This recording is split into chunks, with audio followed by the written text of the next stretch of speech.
This is our sixth session of studying the Epistle of Jude, and it seems amazing that there are so many things to highlight in this short epistle that is only 15 verses long. But in his warnings to the church about perverse leaders, he makes reference to Old Testament situations and characters that we don't often hear explained, and what is the significance of their lives, be it good or bad.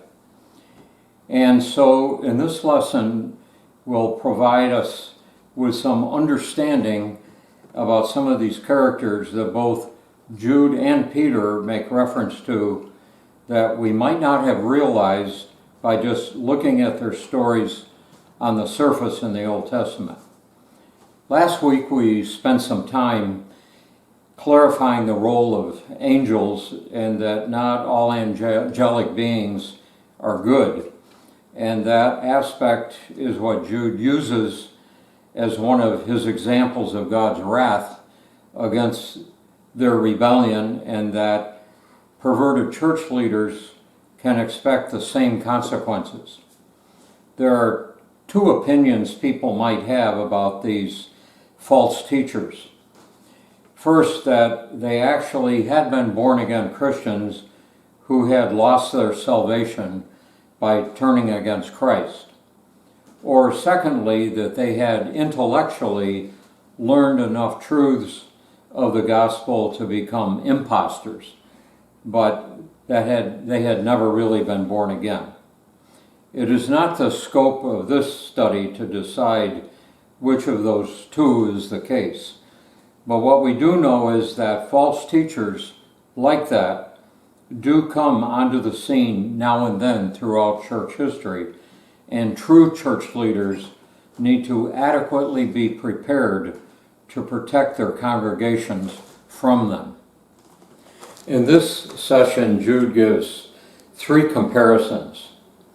Jude 11 reads, "Woe to them, they have taken the way of Cain. They have rushed for profit into Balaam's error. They have been destroyed in Korah's rebellion." Cain, Balaam, and Korah.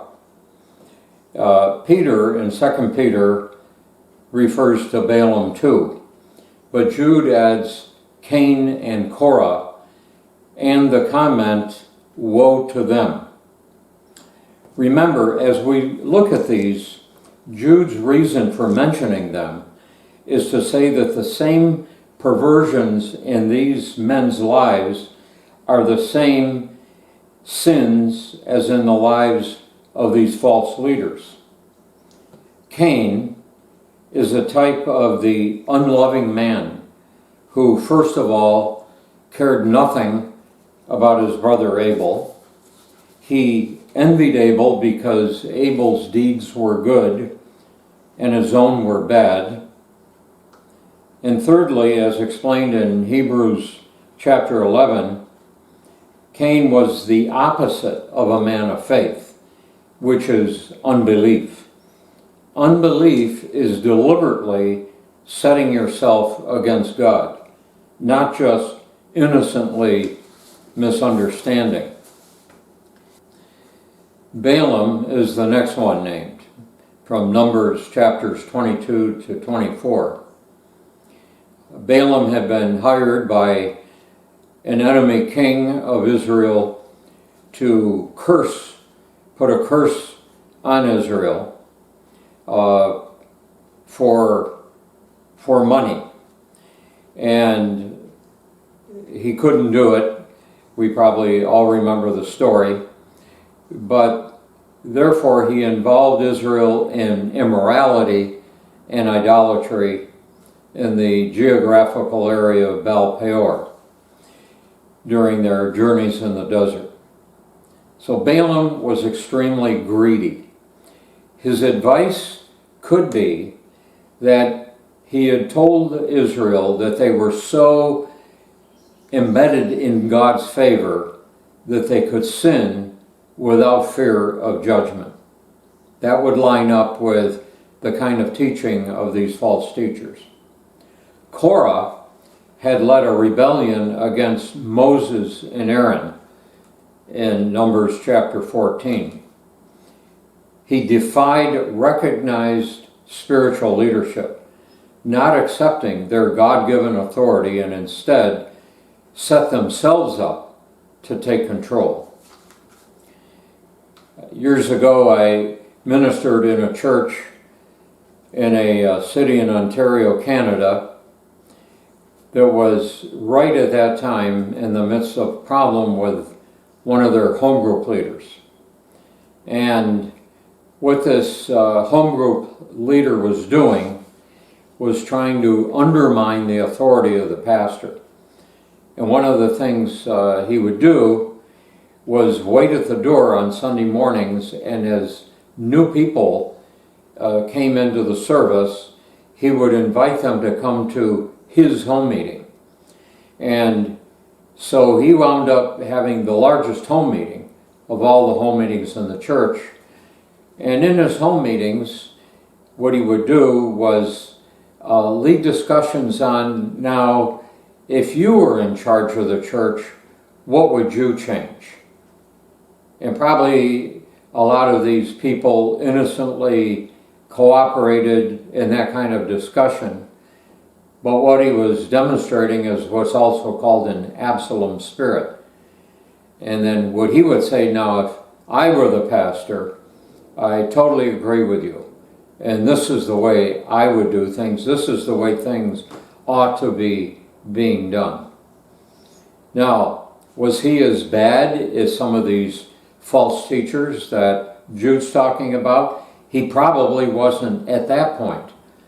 But remember that these things start with seeds of deception.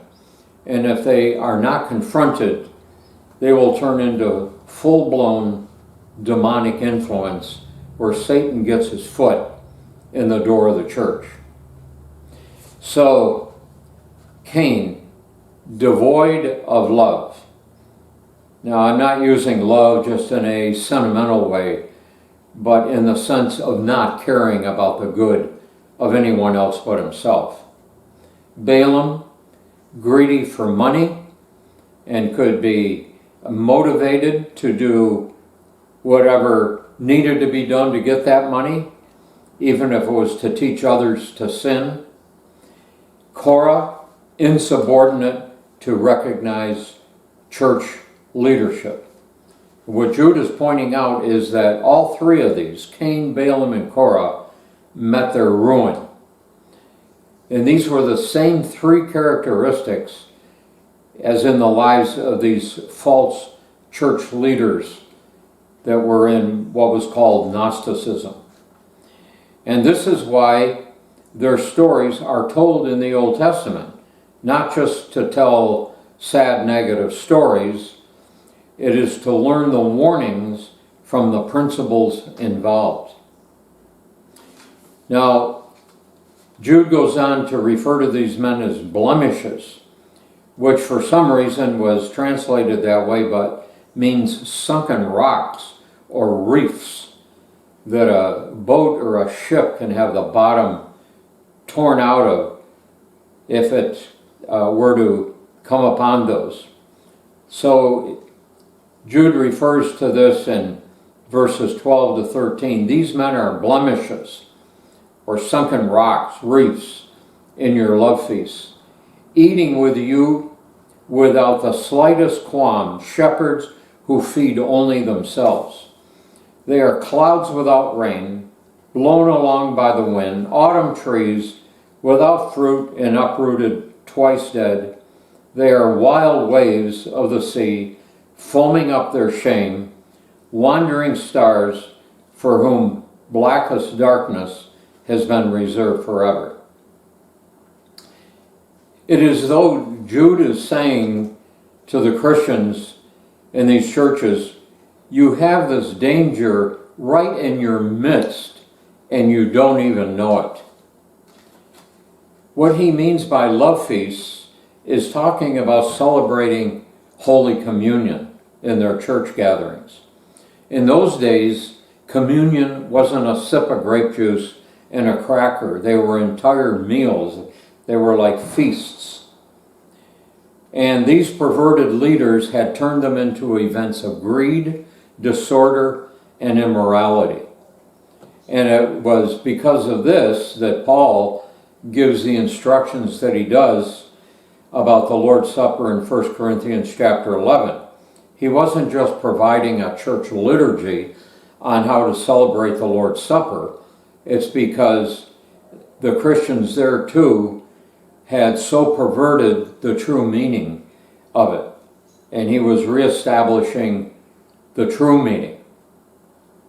And he refers to these false teachers as shepherds who feed themselves. This concept being addressed begins with the idea that the ministry exists for the good of the minister or the shepherd, not for the care of the sheep. That the ministry is a profession, not a service to others. And again, this is another principle that can begin just as a seed concept and then develop into things that are a lot worse. This is obviously what Jesus was dealing with in John 10, comparing a true shepherd who lays down his life for the sheep to a hireling who flees when danger comes. And Jude uses 4 metaphors in these verses: clouds, trees, waves, and stars. All of this in the sky, land, and sea. Clouds. Clouds that have an appearance of benefit, but have none. They don't produce any rain. Barren trees. Not barren because it's the end of the season, but it's been the end of their producing anything. They are fruitless. They are useless. It's like the tree in Luke 13 that Jesus cursed. It was of no benefit. Waves of the sea foaming up their shame. It is what waves do. It's not talking about beautiful white billowing waves, but waves that are bringing out filthy scum from the bottom and depositing it on the beach. In fact, the Greek word here, epiphrizo, means exactly that.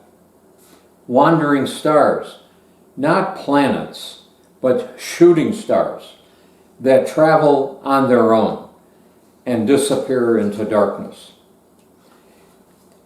Here, again, it's a direct quote that Jude uses from the book of Enoch that the early Christians and the Jews were familiar with, where the angel shows Enoch, quote, a prison for the stars of heaven. Later, he sees the stars bound together and is told, these are the stars which have transgressed, and this is the prison of the angels in which they are kept forever. So those stars represent fallen angelic authorities. Jude is thinking about the doom of the fallen angels in verse 6. This conclusion is strengthened by the fact that he goes on to quote Enoch in the next verse. They pretend to be lights, but have gone astray, and doom awaits them. The comparison fits perfectly, because whereas the wicked angels lost their heavenly home by disobeying God and fell into destruction, Enoch obeyed God and was saved. You'll remember he was taken.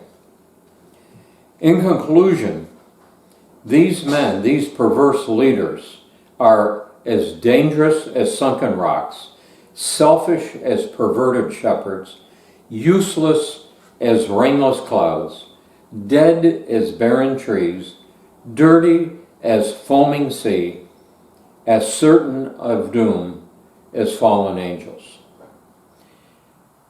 Jude doesn't mince any words.